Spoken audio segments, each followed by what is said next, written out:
Welcome back to episode 5 on Ireland's Magdalene Laundries. In the previous episodes, we've looked at how these institutions served as alternatives to prison, and we've also delved into the heartbreaking stories of children and young people who found themselves behind these walls. Today, we're about to delve into an equally dark aspect of this history. We'll see how people of all ages, but often at their most vulnerable, were sent to Magdalene Laundries. So I want to issue a gentle warning here.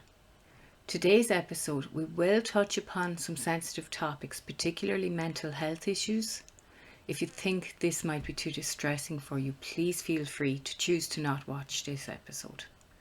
Although I will give you a heads up before we delve into these subjects. So for those of you ready to explore the depths of this painful history, you're welcome to a drop in the ocean. And let's dive in. During the period from 1922 to 1996, girls and women were placed in Magdalene Laundries by what the IDC report collectively but loosely titled the Health Authorities and Social Services. Before the health boards were established in 1970, the Health and Public Assistance Authorities also carried out roles similar to social services. The committee also discovered instances where girls and women were referred to Magdalene Laundries by these authorities, and in this context, the Magdalene Laundries were one of the places approved as external institutions for public assistance under various laws related to public help and health. What approval means here is that the government, at the level of a minister, gave these Magdalene Laundries the green light to take care of people who were in need of public assistance. These approvals allowed these institutions, even though they were not run directly by the government, to be officially recognised as places where people who qualified for public assistance could be sent. When I say they qualified for public assistance, it was basically the equivalent of qualifying for social welfare today. The report of the Interdepartmental Committee to establish the facts of state involvement in the Magdalene Laundries, what I am referring to as the IDC report, provides some insight into the initial legislative provision that pertains to or permits this particular action.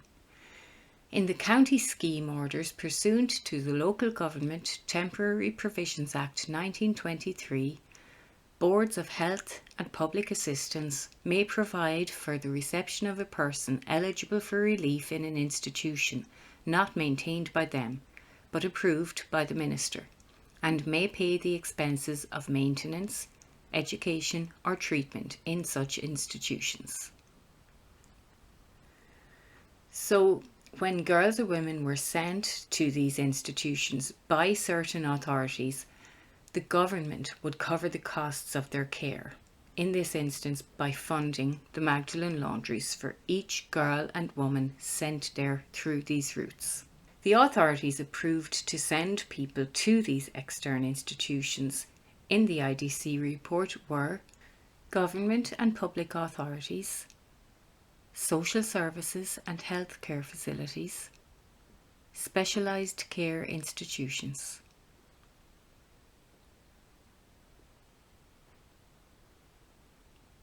There is a lot of crossover between girls and women sent to the Magdalene Laundries between these agencies and organisations, and the lines are kind of skewed because again we have so little information. We don't have any access to any of these records apart from what is shown to us in the IDC report. So it's impossible to tell us what led to most of the girls and women being placed in Magdalene Laundries. What were their backgrounds? What lives had they come from? Other than that they qualified for public assistance.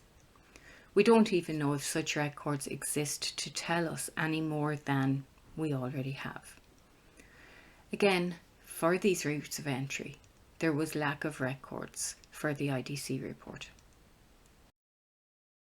The IDC report tells us that the women who engaged with the committee were admitted to Magdalene Laundries in a variety of ways. The majority of women had previously been committed to industrial or reformatory schools.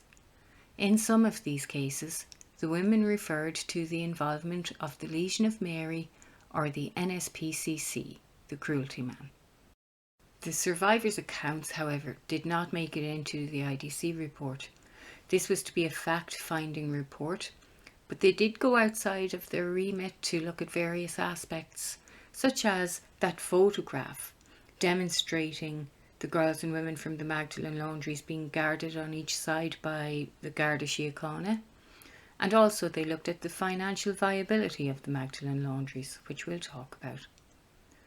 In Appendix 1, under Procedures of the Committee of the Interim Report, they tell us it was agreed that in light of the factual nature of the mandate, aimed at state interaction with the Magdalene Laundries, the primary method of work would be by file and record searches and inspections.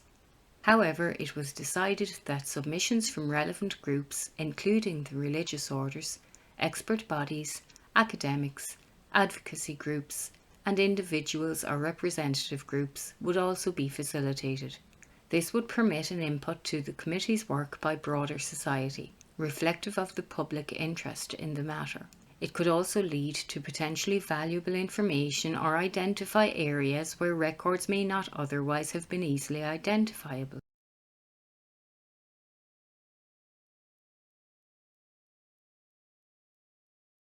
So it's really unfortunate that the IDC report, being the only ever official record available to us of Ireland's Magdalene Laundries, that they choose to use details given by the nuns, the Gardaí, factory inspectors, priests, managers and many other people, but not the testimony of the survivors themselves.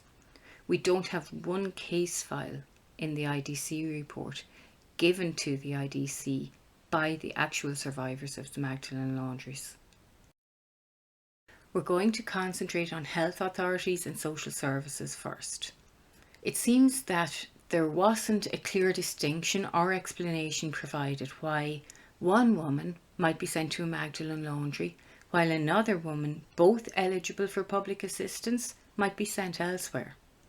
In other words, it's unclear why specific choices were made regarding which facility to send them to when multiple options were available. They did need to have been sent by their local authority or health services though, so the decision lay with those agencies, not with the women themselves. The IDC report does tell us that by 1929, at least 4 Magdalene Laundries were approved by the Minister for Local Government and Health as external institutions for the maintenance, education or treatment of women eligible for public assistance. The effect of these approvals was to permit the referral of women eligible for public assistance to the Magdalene Laundries, and further to authorise payment of their maintenance there. In an annual report of the Department of Local Government and Public Health covering 1927 to 1928, the IDC quotes, "The list of approved institutions included a wide range of institutions, including district hospitals, industrial schools, mother and baby homes, specialist institutions for the blind, the deaf, mentally deficient children, tubercular children, and so on." By the annual report for 1938 to 1939, this list expanded to include unmarried mothers and persons requiring special treatments in outside hospitals.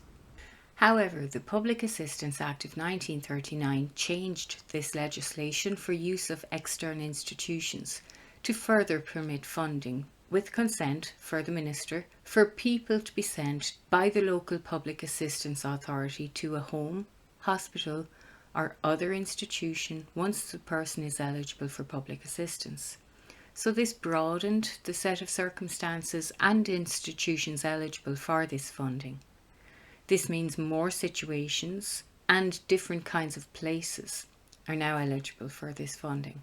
As shown to us in the IDC report, under this new legislation in 1939, these 4 Magdalene Laundries were listed.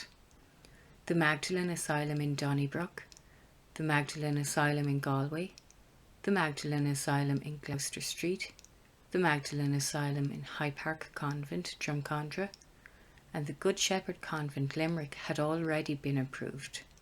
The Magdalene Laundry, Sundays Well in Cork also got approval by the 1950s, as in 1952 the Good Shepherd Convent in Cork wanted official recognition as an external institution under the law. The local board asked for this recognition because they wanted to send certain groups of girls there for maintenance and instruction, instead of putting them in a county home, which I will explain momentarily, or foster homes, which they thought wasn't a good idea. The IDC report shows the following.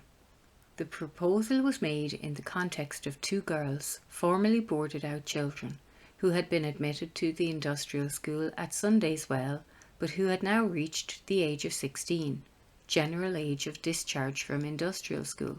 The board said that their discharge, owing to the circumstances of their case, was considered highly undesirable in their own interests. Although no record was found of its formal approval as an external institution, the minister's sanction for payment of assistance to the Good Shepherd Convent for the two girls under Section 35 of the 1939 Act was subsequently granted.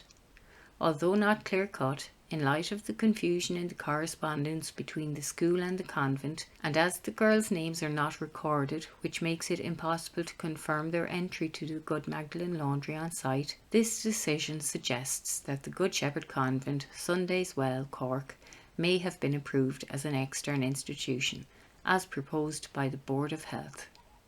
So at very least, we know 6 Magdalene Laundries were receiving funding from the state for girls and women sent to them through these routes. But this was not area specific, meaning girls and women from anywhere in the state could be transported to any one of these 6 Magdalene Laundries. The Magdalene Laundry would get funding from the state for each of these girls and women. We don't know if any or all of the other Magdalene Laundries were also approved. There are no known records.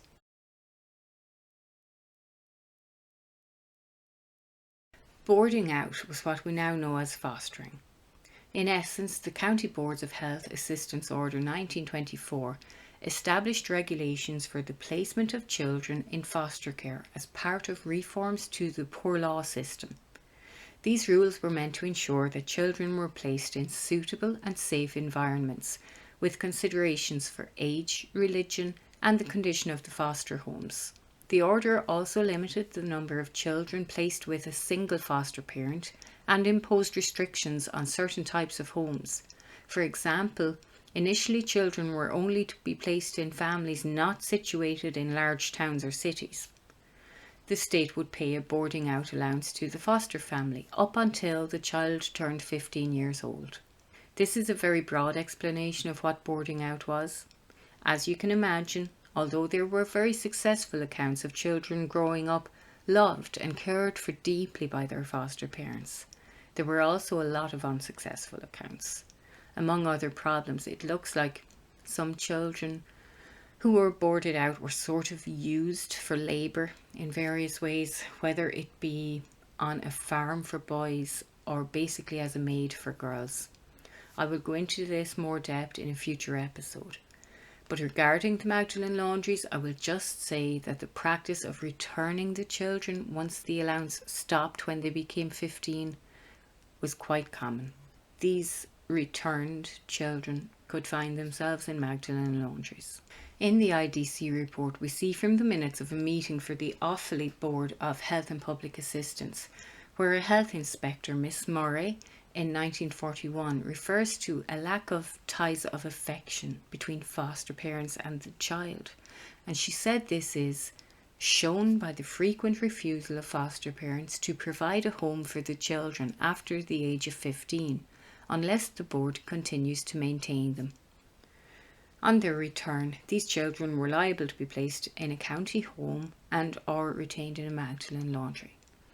The following are 3 such cases shown to us in the IDC report relating to boarded out children. They are taken from the County Clare Manager's Order series. The first case identified was described in the Manager's Order in 1948 as follows. I hereby approve of the removal of a redacted name boarded out girl to the Good Shepherd Convent in Limerick on the 20th of December 1947 on the recommendation of an acting superintendent assistance officer.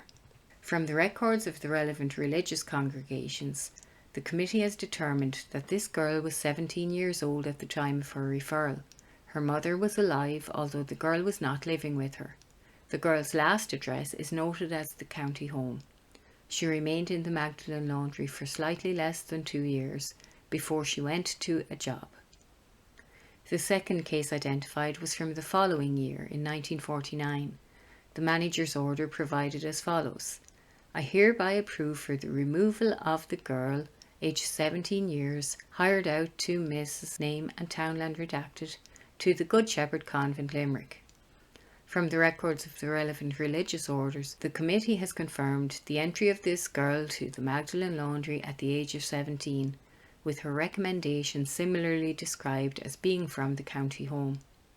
There was no account of her parents. She remained in the Magdalene Laundry for just over 5 years, at which point she went to Magdalene Sisters Belfast. The third case, identified in the records of Clare County Council, occurred in 1950. The manager's order in that case indicated as follows: I hereby approve of the admission of the girl to the Good Shepherd Convent, Limerick on the 19th of June 1950 on the recommendation of Superintendent Assistance Officer. The records of the relevant religious congregations identify her under a slightly adjusted name as having entered the laundry at the age of 16. She is recorded as entering on the recommendation of a named person at the county home. There was no account of parents. The girl spent almost 3 months at the Magdalene Laundry before she went to a convent. The convent to which she went was not a Magdalene Laundry. We also have some case files relevant to this section from the religious congregations. A 15-year-old girl was admitted to a Magdalene Laundry in the 1940s from a named county home. The register records has no relatives, but included an address for her foster mother. This girl became a consecrate approximately 10 years after her entry to the Magdalene Laundry and remained there until her death. There are some more case files from the religious congregations which may refer to young women following their return by their foster parents. But as I said, the lines are skewed, and as the records only show that they came from a county home, many young people on their return from foster care would be left in county homes. But again, lack of details recorded on the records that were shown in the IDC report means we simply don't know. Here are 3 case files. A 15-year-old girl was sent by the board, which is a county home, in the 1950s. She became a consecrate and remained there for 12 years before leaving for an outside institution, not a Magdalene Laundry. A 15-year-old girl placed in a Magdalene Laundry in the 1920s by the sister in charge in a county home. She was recorded as having no family or friends. She remained there for approximately 3 months before she left for a job. A 15-year-old girl was sent by the matron in a county home to a Magdalene Laundry in the 1930s. She had no address and no family. The details of her departure are not recorded.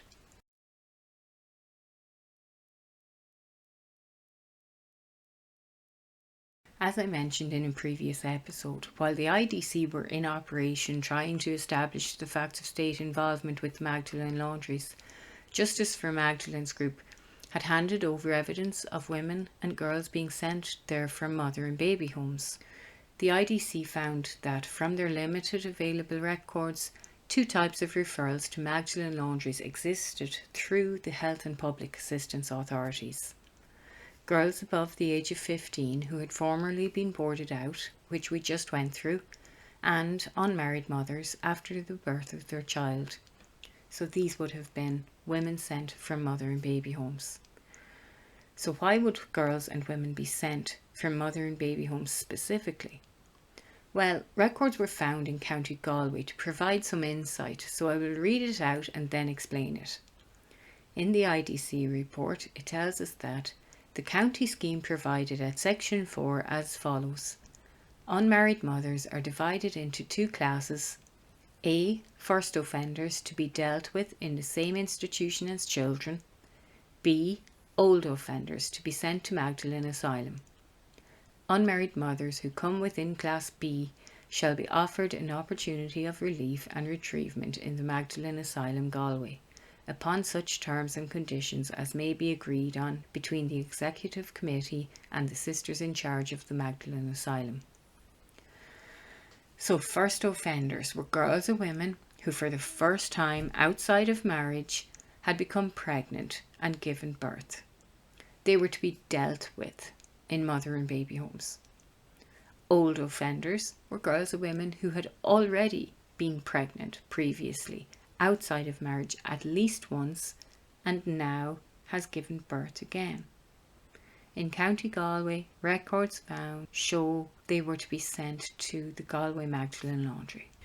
The IDC report tells us that the approval of at least 5 and possibly 6 Magdalene Laundries as external institutions in which local authorities could place girls or women eligible for institutional relief or assistance permitted local authorities to lawfully enter girls or women to approved Magdalene Laundries. Approval of these institutions occurred at ministerial level, while approval for individual referrals was made at the level of the County City Council and effected by the way of order of the County City Manager. So, approval for these institutions came from higher ranking officials, ministerial level. When it came to approving individual cases, it was done by the county or city council. The actual process was carried out through an official order issued by the city or county manager. Admissions to Magdalene Laundries for mother and baby homes have been the subject of much public comment. Mother and baby homes have also, in some cases, been confused with Magdalene Laundries, which did not admit either pregnant women or babies and young children. And yes, we have mentioned here Magdalene Laundries and mother and baby homes were separate.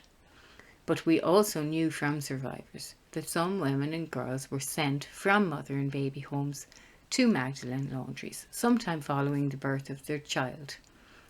However, although pregnant women were not sent to Magdalene Laundries, some women did become pregnant while there. They would be placed in a mother and baby home to give birth to the child and then returned to the Magdalene Laundry sometime following the birth of their child. Again, this is something I will go into in a lot more depth in my series on mother and baby homes. In the IDC report, we learned that during the research conducted by all 34 councils, only 10 cases were found where girls or women were referred to Magdalene Laundries by councils in their role as health authorities. The 10 cases were not the only referrals made by health and public assistance authorities during that time, as clarified by the records of the religious congregations that operated the Magdalene Laundries. However, they do give us an idea of the kind of referrals, but it has to be taken into account that some women placed in mother and baby homes to have their children then ended up in Magdalene Laundries. Now, again, it should also be noted that the IDC report looked into records regarding 7 mother and baby homes, when there were many more, including cross-border to and from Northern Ireland.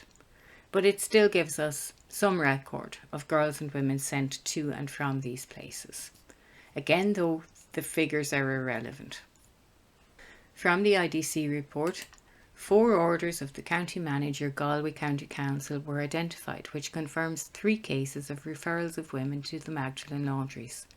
In all 3 cases, the women concerned had a child in the Tuam home, from Tuam Mother and Baby Home.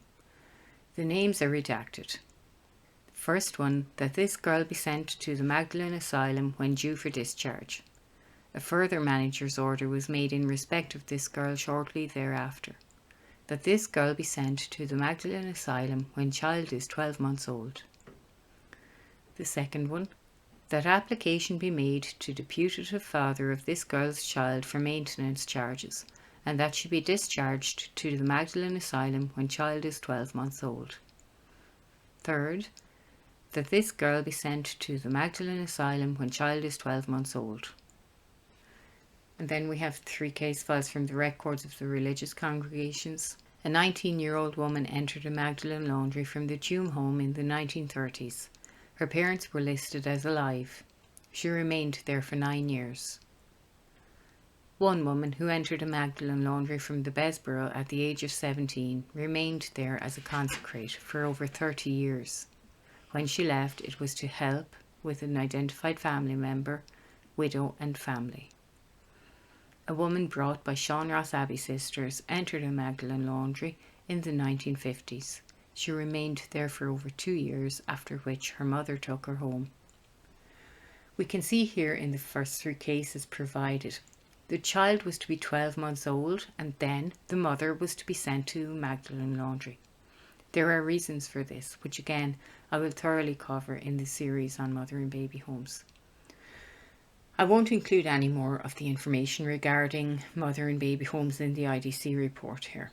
When I do the series on mother and baby homes, I'm going to be using much more recent data to provide a more accurate and full account. County homes were what replaced workhouses in Ireland following 1922. They were for the poor and destitute, the aged and infirm, and anyone needing institutional care. So they also housed people with psychiatric disabilities, psychiatric illnesses, emotional disorders or mental disabilities. They were basically an institution where anyone in need, almost in any way, could be sent, including unmarried mothers and children. The establishment of mother and baby homes was intended to keep unmarried mothers out of the county homes, but it was not successful. The county homes were yet another atrocity, so I will be covering them in more depth in their own episode. The following are case files of girls and women sent to Magdalene Laundries from county homes, from the records of the religious congregation. An 18-year-old girl entered a Magdalene Laundry in the 1920s. She was brought from county home. Her mother lives in county home. She remained there approximately 6 months. A 19-year-old girl came from county home in the 1930s. Her mother resides at county home. She was sent to county home 7 months later, but returned again 3 months subsequently. The details of her subsequent departure are not recorded. A 14-year-old girl was sent to a Magdalene Laundry in the 1940s by matron county home. The register records that her mother in county home. The details of her departure are not recorded. A 17-year-old girl was sent from the Union to a Magdalene Laundry in the 1920s. Union is county home. No family is recorded and her friends dead. After 4 months, she left and went to another Magdalene Laundry. A 35-year-old woman entered a Magdalene Laundry in the 1920s, sent by a named county home. She had no address. She remained there until her death many years later.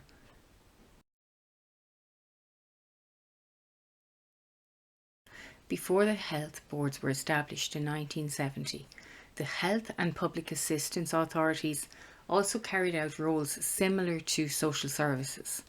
The IDC also discovered instances where girls and women were referred to Magdalene Laundries by these authorities in this context. So here are some case files.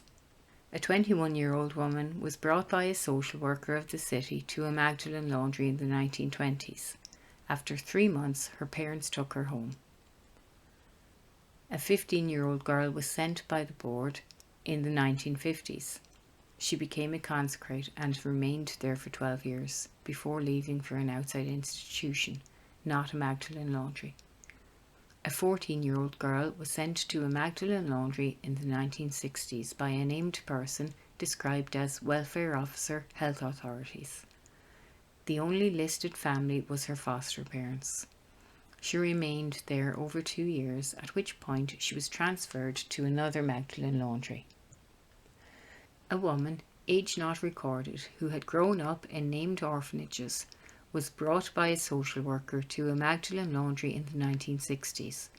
The details of her departure are not recorded. A 12-year-old girl was referred to a Magdalene Laundry by Children's Department. at an identified health board in the early 1970s. Her father was dead at the time of her referral. No other details are recorded. And then here are 4 cases sent following 1970 after the establishment of the health boards.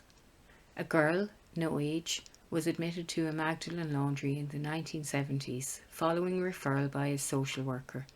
The register records needs to be protected. A girl, age not recorded, was admitted to a Magdalene Laundry by reference of a social worker in the 1970s and was recorded as being a problem girl at home and work. A woman, age not recorded, was referred to a Magdalene Laundry in the 1970s by rehab placement officer and CLO. She remained there approximately 1 year. In another case, a woman was referred by a public health nurse and a social worker. The details of her departure are not recorded.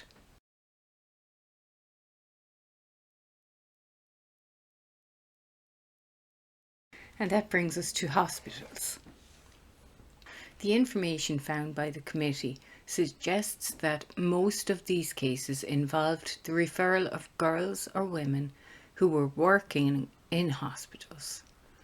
However, there's also a likelihood that cases mentioned in the records kept by the religious congregations were referrals from hospitals or specific doctors working in hospitals. It's not easy to confirm this from official records, but the most probable situation in these cases involved women who were ready to leave hospital but had nowhere else to go. They would be homeless or they had a disability. In such situations, it seems there may have been a practice of referring these patients either to a county home or to a Magdalene Laundry or another religious-run institution. The committee learned that this practice was certainly in place in psychiatric hospitals and likely also occurred in general hospitals. In the following 7 case files from the IDC report, it is unknown whether these girls and women were staff or patients. A 71-year-old woman entered a Magdalene Laundry from hospital in the 1920s. She remained there until her death. A woman, age not recorded, entered a Magdalene Laundry in the 1920s from an identified county hospital. She died of consumption there. A 19-year-old woman was sent by a named district hospital to a Magdalene Laundry in the 1920s. After a number of months, she left for county home. A woman, age not recorded, entered a Magdalene Laundry from a sanatorium in the 1920s. The details of her departure are not recorded. A 46-year-old woman entered a Magdalene Laundry from an identified convalescent home in the 1930s. She remained there over 10 years, at which point she was taken out by her sister. A 15-year-old girl was placed in a Magdalene Laundry by a named officer at a rehab institute in the 1960s. She was taken home by her father 1 month later. A 17-year-old girl was placed in a Magdalene Laundry by a named rehabilitation officer following a number of months in a named hospital in the 1960s. She remained there for approximately 10 months, after which she was taken to a hostel by a rehab officer.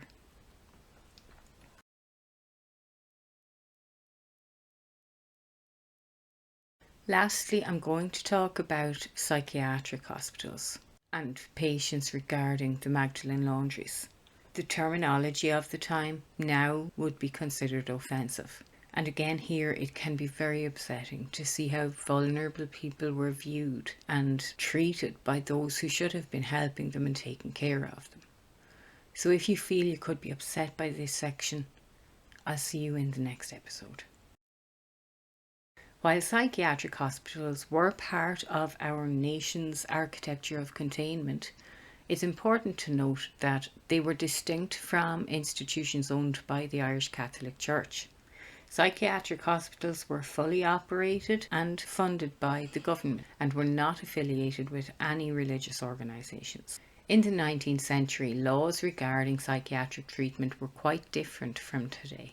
People with mental health issues were admitted to asylums based on criteria like unsound mind, as defined in the Lunacy Act of 1821 and 1826. Next of kin would apply for admission, confirming the patient's poverty and providing a medical certificate of insanity. As demand increased, the Dangerous Lunatics Ireland Act of 1838 allowed the direct committal of dangerous lunatics to asylums, bypassing local magistrates when space was available. In 1867, the law changed again, allowing anyone with derangement of mind that might lead to a crime to be committed directly to an asylum by just 2 justices of the peace.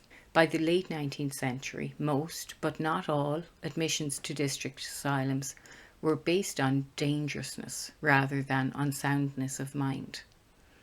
Families found this method advantageous because law enforcement handled transportation, asylums had to accept dangerous individuals, and families weren't then responsible for maintenance costs.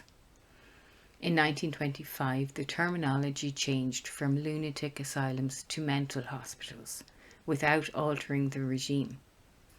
The laws remained largely the same until the Mental Treatment Act of 1945, which abolished judicial involvement in admissions and established mental hospital authorities' duties to provide treatment and services. Patients were now called patients instead of inmates, and could be voluntary or detained, either temporarily or indefinitely. Mental hospital authorities were authorised to arrange for the maintenance of their chargeable patients in special institutions, which could include homes, hospitals, or other suitable facilities not maintained by the mental hospital authority itself. This allowed for more diverse and flexible treatment options. As we now know, Magdalene Laundries were approved as other suitable facilities. Again, Magdalene Laundries got funding for each, using the terminology of the time, mentally defective, disabled, subnormal girls and women that they received through this route. Just to offer some perspective on reasons some of the girls and women we are going to see in the case files could have found themselves detained in psychiatric hospital, let me just read you out a very short paragraph from an article written by Dr. Damien Brennan, which will be linked in the description. He is author of a book titled Irish Insanity 18,000 to 2000. Dr. Damien Brennan trained and worked as a psychiatric nurse and was assistant professor at the School of Nursing and Midwifery at Trinity College Dublin at time of writing in 2014. So it's taken from the Trinity College website, and the title is Let Those Damaged by the Irish Asylum System Tell Their Stories. A host of social problems were managed in these institutions, with many individuals living out a large portion of their lives in these harsh places of confinement. The diagnostic criteria for admission changed over time and were loosely applied. One report for 1879 sets out reasons for admission under 4 headings: moral causes, physical causes, hereditary, and not known. Moral causes included poverty, reverse of fortune, grief, fear and anxiety, religious excitement, domestic quarrels, ill treatment, pride, anger, and love, jealousy and seduction. The same law in effect in 1879 continued to be in effect up until 1945, but incarceration in psychiatric hospitals in Ireland remained disproportionately high. The Irish Psychiatric Units and Hospital Census 2019 main findings were that the number of patients resident in Irish psychiatric units and hospitals has been declining steadily over the last 5 decades or more, with numbers dropping from 19,801 in 1963 to 2,308 in 2019, with particular declines in the 1980s and 1990s.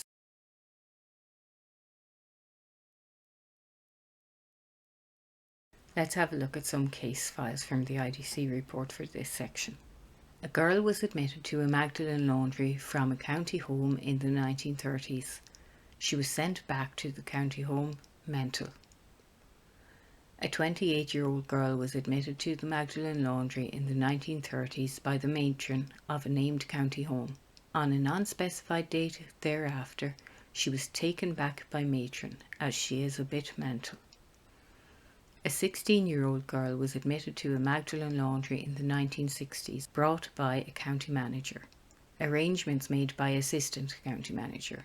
Her mother was listed as living outside the state. She remained there for 7 years, after which she was sent to an institution for the intellectually disabled. A 15-year-old girl was sent to a Magdalene Laundry in the 1960s by a health authority. Her only recorded family was a foster mother. The register records that she was undergoing treatment at a named psychiatric hospital. After less than a month, she was taken by a social worker to a named psychiatric hospital. Another case which arose in the early 1970s and also involved both the NSPCC and the Children's Department of a Health Board concerned a young girl of 14 years of age who was living with her parents. An initial complaint was made to the NSPCC regarding a child being in danger. It was reported that a number of men were visiting the house. The inspector met the child's mother, who admitted having affairs with the men, and some of them gave her money. She is mentally retarded. The father does not work. He is also retarded. The child was attending the named school for intellectually disabled. The parents are unfit to have the custody care or charge of their child. I shall get in touch with the health authority about the case. The registers of the religious congregations indicate that the child was, within a few months thereafter, admitted to a Magdalene Laundry. She was transferred to a named psychiatric hospital from the Magdalene Laundry. A young girl spent periods in 6 different Magdalene Laundries in the 1960s, in all but one case entering the laundry from a psychiatric facility. The information recorded by each different laundry varied, but when all 6 entries are reviewed together, the following story emerges. The girl was reared in an orphanage. Her mother was alive but lived outside the state. She spent time in St. Anne's Kilmacud Industrial School, and while still underage had a prison record mental case. Her first entry to a Magdalene Laundry was at the age of 17 from a specified rural mental hospital. She spent approximately 2 weeks in the laundry before leaving. 2.5 years later, she entered a different Magdalene Laundry from St. Brendan's Psychiatric Hospital in Dublin. Within the space of the following year, she had entered and left 2 different Magdalene Laundries, once on an inter-laundry transfer. At the age of 21, she entered another Magdalene Laundry, this time brought by a priest, who was the chaplain in a mental hospital. The register records that she had spent a short time in most of our convents. On this occasion, she left at her own request, slightly more than a month after entry. Her final recorded entry to a Magdalene Laundry was to a different one again. She entered there from St. Brendan's Psychiatric Hospital approximately 8 months after she had left the last laundry. Her final departure is recorded as being to St. Brendan's again.